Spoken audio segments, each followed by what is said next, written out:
Hello, I'm David, and once again, I'd like to welcome you to this course, the full JavaScript and ES6 tutorial, including ES7 and React. I'm so excited to share what I've built with you all to give you an in-depth exploration of JavaScript, ES6, and beyond.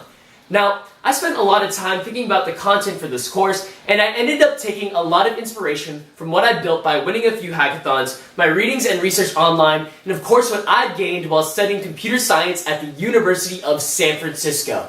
Now, I made sure to diversify the content with a lot more than just videos. There's coding exercises, quizzes, animated presentations, and even articles for coding breaks, so that way you can keep the course going at a comfortable pace according to your learning. Now, I really hope the multiple number of teaching methods really keeps a course fun and stimulating for you, and I'll let you in on a secret right now. I sprinkled in a joke or two from time to time to keep things really fun.